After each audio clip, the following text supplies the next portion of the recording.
তোমার বাবার চোখ বন্ধ হলে না বুঝবা দুনিয়া কাকে বলে। তোমার বাবার উপার্জন শেষ হয়ে গেলে না বুঝবা দুনিয়া কাকে বলে। তোমার কাঁধে যখন উপার্জনের দায়িত্ব আসবে তখন না বুঝবা দুনিয়া কাকে বলে, রোজগার কত কষ্ট। সেদিন আমি একজন লোককে দেখছি, তাকাইয়া দেখছি অনেকক্ষণ, ট্রাকের থেকে সিমেন্টের বস্তা নামাইতেছে। আমি লোকটার দিকে তাকাইয়াছিলাম, সারাটা শরীর ঘামে, আমার মনে হয় যেন লোকটা মানে পানির মধ্যে, সারাটা চুল চেহারা তার ঘামে, ঘাম বাইয়া বাইয়া পড়তেছে। তাহলে এক বস্তা ট্রাকের থেকে প্রতি বস্তা সিমেন্ট নামাইয়া গোডাউনে থুইলে সর্বোচ্চ 60 টাকা 8 টাকা বা 10 টাকা দেয়। সর্বোচ্চ রেট হলো 10 টাকা, মানে এন থেকে হয়তো গোডাউনে থুইবে আর কি। তাহলে 50 বস্তা সিমেন্ট যদি এই বেচারা নামায়, তাহলে প্রিয় যুবক ছেলে 50 বার এই লোকটাকে, তোমার বাবাকে হতে পারে 50 বারই উনি কোমরটা বাঁকা করে। নাহলে কেমনে বস্তাটা লইব? 50 কেজি সিমেন্টের, 50 কেজি সিমেন্টের একটা বস্তা বেচারা কেমনে নিবে? প্রতিবারই তাকে কোমর বাঁকা করতে হয়েছে। প্রত্যেক বস্তা সিমেন্ট হয়তো ফালাইয়া ছোট্ট একটা গামছা হয়তো কোমরের থেকে খুলে আবার ঘাম মুছছে, আবার আরেক বস্তা লেগে গেছে, আর গুনছে কয় বস্তা হইল। বিনিময়ে 500 টাকা, হয়তো 50 বস্তায় 500 টাকা পাইছে, 10 টাকা করে। সেখান থেকে ভাঙ্গাইয়া তোমারে 200 টাকা দিছিল, তুমি বলছো তোমার স্কুলে দিতে হবে, সেই ঘামে ভেজা 200 টাকা। আর তুমি জানো আর সেই 200 টাকায় মোবাইলে ঢুকাইয়া উলঙ্গ ছবি আর নাচ গান নর্তকী দেখে শেষ করে দিছ। তুমি সন্তান না, বরং তুমি জানো আর।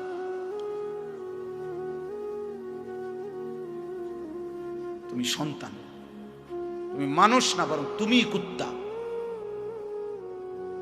তুমি জানোয়ার। তুমি জানো না তোমার বাবার এই 100টা টাকার পিছনে কতগুলো ঘাম ঝরছে, বেটা, কতগুলো ঘাম ঝরছে।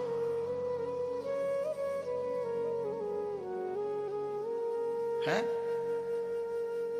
আমার আব্বা ছোটবেলায় আমরা দেখছি সারাদিন স্কুল করে আব্বা যখন আসতেন, প্রাইমারি স্কুলে মাস্টারি করতেন, মসজিদে ইমামতি।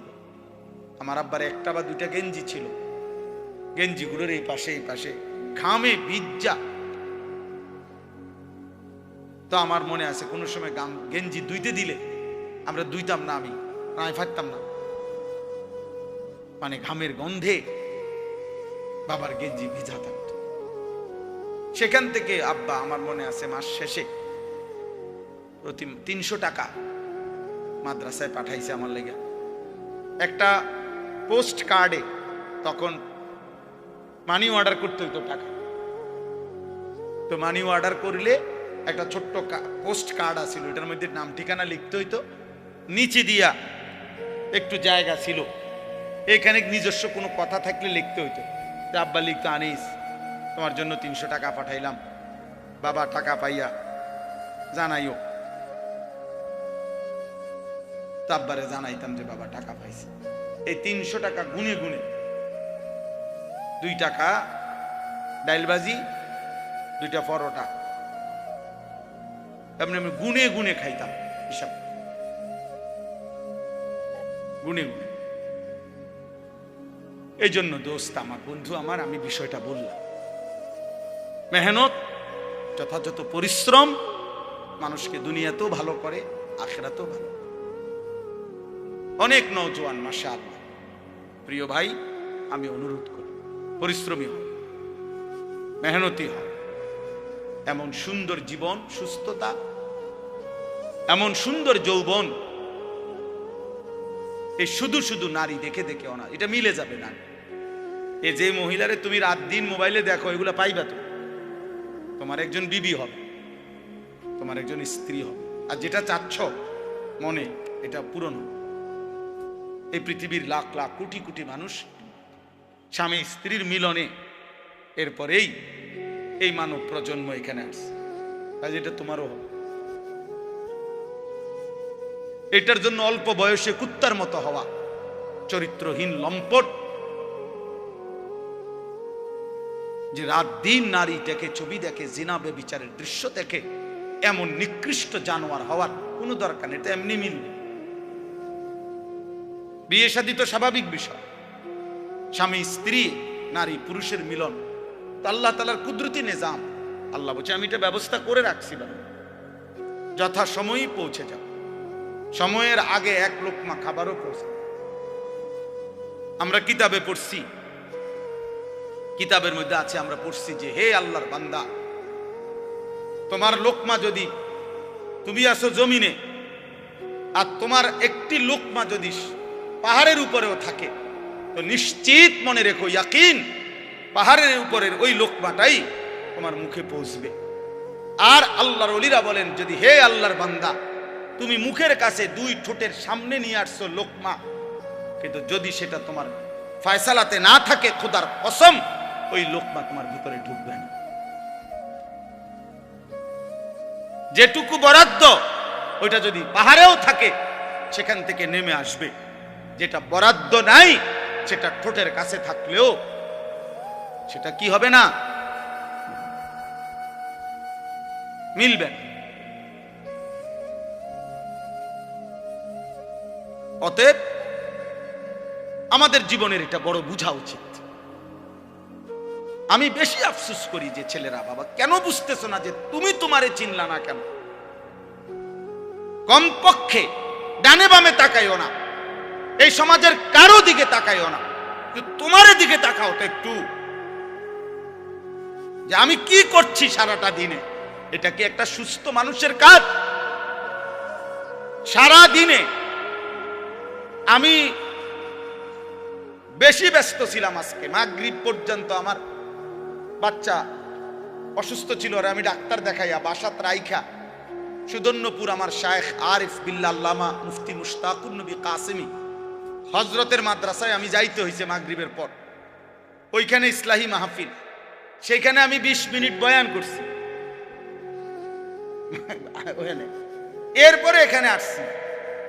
আমি বারবার যোগাযোগ হইতেছে যে দেরি হয়ে যাইতেছে, বা আমার আরেকটা মাহফিল আছে, সবই ঠিক আছে, কিন্তু আমি মাঝখানে ঠিকই এরপরেও এলিটগঞ্জ পাম্পে আমরা এশার নামাজ জামাতে পড়ে আসছি। মাহফিল যদি কাইতে হইয়া যায়, শীত হইয়া যায়, আমাকে আমার নামাজ তো পড়তে হবে না? শ্রোতা যদি চলেও যায়, আমাকে আমার নামাজ পড়তে হবে না? ওই দেখো, ঠিক ওই দেখো, ওই অপদার্থরে দেখো, ঠিক মতো চোখেও দেখে না, কিন্তু মাগার মোবাইলে এমনি, হ্যাঁ চোখের লোকে লাগাই এলাও, এটা গাম দিয়া কষ্টেপ লাগাই দাও, এই যে আছে এখানে কষ্টে। হ্যাঁ হ্যাঁ, না না, লজ্জা, লজ্জা হবে কোন দিন? কোন দিন হবে বলেন? হায়া হবে কোন দিন? তাইলে শিখবে কোন দিন আমার ছেলেরা? সন্তান শিখবে কোন দিন? ফেরাবে কে এদেরকে? কারো। সবাই আমরা সবাই ভাবতেছেন পাশ কাইটা জায়গা, সবাই ভাবতেছেন মাথা নোয়া জায়গা, সবাই ভাবতেছেন যার যার রুমে ঢুকে গেলে, ঘরে ঢুকে গেলে দরজা বন্ধ করে দিলে নিরাপদ। আল্লাহর কসম, কোন সমাজের মধ্যে যদি জিনা বেড়ে যায়, বেবিচার বেড়ে যায়, নারী ছেলে মেয়ের অবাধ মেলামেশা চলাফেরা যদি বেড়ে যায়, রব্বে কাবার কসম কিতাবে আছে, ওই সমাজের কোন ঘর আর পবিত্র নারী মেলা কঠিন হয়ে যায়।